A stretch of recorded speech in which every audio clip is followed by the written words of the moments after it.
Master Trade ចាជំរាបសួរបងខ្ញុំឈ្មោះអាឡាមជាអ្នកទទួលបន្ទប់នៅទីផ្សារកម្ពុជាឥឡូវហ្នឹងយើងចាប់ផ្ដើមសម្ភាសន៍បានលឺហើយបងបាទបងបាទយើងអាចចាប់ផ្ដើមសម្ភាសន៍បានបងចាឥឡូវហ្នឹងសូមបងចែករំលែកអំពីបទពិសោធន៍ជួញដូររបស់ខ្លួនឯងបាននេះបាទបងបាទសម្រាប់ការជួញដូររបស់ខ្ញុំមានបទពិសោធន៍ជិត4ឆ្នាំទៅលើ Forex Trading ហើយខ្ញុំបានចាប់ផ្ដើម trade តាំងពីអតីតសាស្ត្រហើយខ្ញុំប្រើយុទ្ធសាស្ត្ររបស់ខ្ញុំគឺទៅលើ price action ហើយខ្ញុំ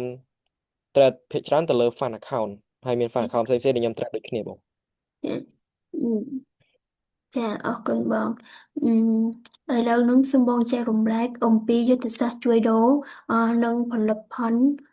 ឧបករណ៍ហ៊ីញ៉ាំវត្ថុដែលខ្លួនឯងបានធ្លាប់ជួញដូរបាននេះបាទបងបាទភាគច្រើនខ្ញុំជួញដូរទៅលើមាស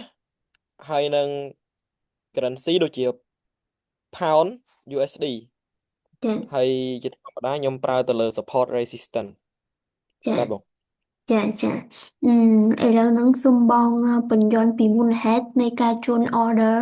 អឺចំណុចកាត់ខាតនិងចំណុចយកប្រាក់ចំណេញនៃប្រតិបត្តិការជួញដូរធំទាំង3ដែលបានបង្ហាញនៅក្នុងរូបភាពខាងលើបាននេះបាទបងបាទខ្ញុំបានជួញដូរ position ទី1របស់ខ្ញុំនៅថ្ងៃទី7ខែ6ខែ7អញ្ចឹងយើងក៏លេខទៅមើល position នឹងទាំងអស់គ្នាខ្ញុំខាទៅក្រោយសិនចាបាទបងអញ្ចឹងនៅកន្លែងនេះខ្ញុំបានធ្វើការ order ទៅលើ position របស់ខ្ញុំមួយគឺខ្ញុំបានធ្វើការ buy order ទៅលើមាសខ្ញុំបានទិញ ខ្ញុំបានធ្វើការទិញនៅតំបន់មួយនេះចំនួន3ឡតហើយខ្ញុំបានកាត់ចំណេញនៅតំបន់មួយនេះអញ្ចឹងពេលហ្នឹងខ្ញុំបានធ្វើការដាក់ SL នៅខាងក្រោមនេះបន្តិចដោយសារពេលហ្នឹងផ្សារវាបានប៉ះជាមួយនឹង support របស់វាហើយវាបានធ្វើការ reject ដកទានឡើងទៅលើខ្លាំងអញ្ចឹងពេលហ្នឹងខ្ញុំសម្រេចចិត្តថាធ្វើការ buy order នៅកន្លែងហ្នឹងមួយគ្រាប់ដើម្បីយកផលចំណេញហើយដោយការរំពឹងទុករបស់ខ្ញុំវាបានទាន candle មួយនេះវាបានឡើងទៅខ្លាំងរហូតដល់ប៉ះជាមួយនឹង take profit របស់ខ្ញុំ ហើយសម្រាប់ position បន្ទាប់នៅថ្ងៃទី13ទៅលើមាសដូចគ្នា position បន្ទាប់ដូចជានៅខាងនេះអញ្ចឹងនៅ position បន្ទាប់របស់ខ្ញុំគឺខ្ញុំបានធ្វើការ order sell ធ្វើការលក់មាសនៅតំបន់មួយនេះដោយសារតែពេលហ្នឹងខ្ញុំបានឃើញថាមាសបាន break ទៅលើតម្លៃ support ចាស់អញ្ចឹងវាคล้ายទៅជា support become resistant អញ្ចឹងខ្ញុំបានធ្វើការ sell នៅតំបន់មួយនេះហើយខ្ញុំបានដាក់ SL នៅខាងលើទៀននេះអញ្ចឹងហេតុផលដែលខ្ញុំដាក់ SL នៅខាងលើហ្នឹងបើសិនជាទីផ្សារមួយហ្នឹងវាបានឡើងមកប៉ះ SL របស់ខ្ញុំមានន័យថាទីផ្សារហ្នឹងវាបានធ្វើការ sweep liquidity អញ្ចឹងវានឹងអត់ប៉ះជាមួយនឹង TP របស់ខ្ញុំទេអញ្ចឹងខ្ញុំអាចដាក់ SL លើនឹងបានទេសម្រាប់ TP របស់ខ្ញុំគឺខ្ញុំដាក់នៅខាងក្រោមនេះដោយសារតែខ្ញុំកំណត់ចំនួនទឹកលុយដែលខ្ញុំត្រូវយកហើយខ្ញុំយកមួយទល់នឹង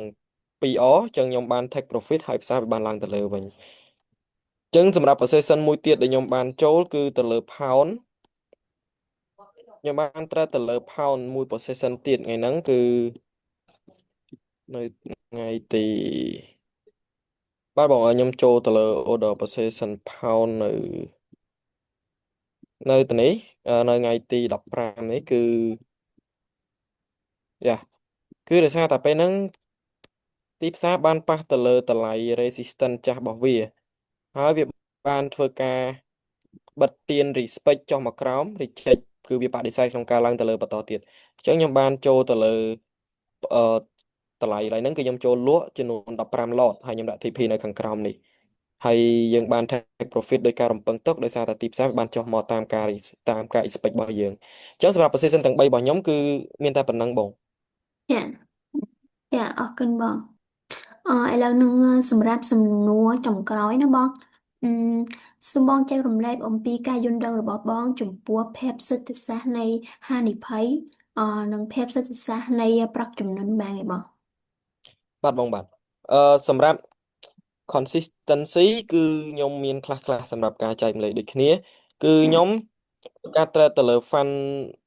V Master Trade ទើបខ្ញុំបានស្គាល់ទៅលើ consistency មួយហ្នឹងអញ្ចឹងនៅពេលដែលទីផ្សារចាប់ផ្ដើមប្រែប្រួលខ្លាំងខ្ញុំតែងតែធ្វើការ trade ចំណេញខ្លាំងពេកឬក៏ អឺខាតច្រើនពេកអញ្ចឹងបន្ទាប់មកទៀតគឺខ្ញុំបាន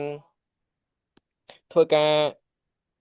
សាកតេស្តទៅលើ Fun VMaster គឺគេមាន rule មួយគឺ consistency អញ្ចឹងពេលហ្នឹងខ្ញុំឆ្ងល់មែនតើថា consistency ជាអីអញ្ចឹងពេលហ្នឹងខ្ញុំបានព្យាយាមអឺស្វែងយល់ពី consistency ហ្នឹងពីមតនការទៅមតនការអញ្ចឹងដំបូងដែលខ្ញុំដឹងគឺយើងបានយក profit ទាំងខាតទាំងចំណេញpossession យើងទាំងអស់គឺបូកចូលគ្នាយកទៅចែកជាមួយនឹង best profitable day របស់យើងហើយបន្ទាប់មកទៀតខ្ញុំក៏បានបំបែកក្បួនគណិតវិទ្យាមួយដើម្បីគណនា consistency ហ្នឹងគឺដោយសារតែក្រុមហ៊ុនយើងគឺបានដាក់កំហិតឲ្យ trader ទាំងអស់គឺ trade ឲ្យ consistency ធ្លាក់ក្រោមអឺ20%អញ្ចឹងខ្ញុំបាន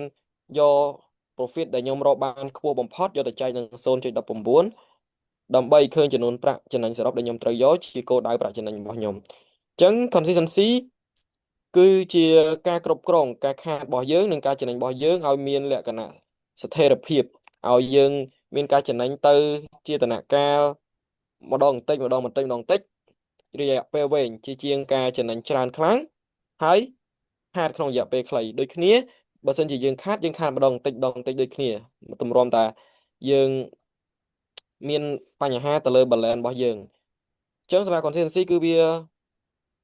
បៀបដូចជាការចំណេញម្ដងបន្តិចម្ដងបន្តិចម្ដងបន្តិចរៀងរាល់ថ្ងៃដូចយើងធ្វើការនៅក្រុមហ៊ុនអញ្ចឹងបាទសម្រាប់ខ្ញុំ consistency គឺមានតែប៉ុណ្្នឹងបងចាចាអរគុណបងណាបងអរគុណបងច្រើនបងដែលបានចំណាយពេលវេលាសម្ភាសន៍នៅក្នុងថ្ងៃនេះមានស្អីបងផ្ញើសារខ្ញុំនៅក្នុងតាម Telegram ណាបងសូមជម្រាបលាបងណាបងបាទបងបាទជម្រាបលាបងចាអរគុណបងចា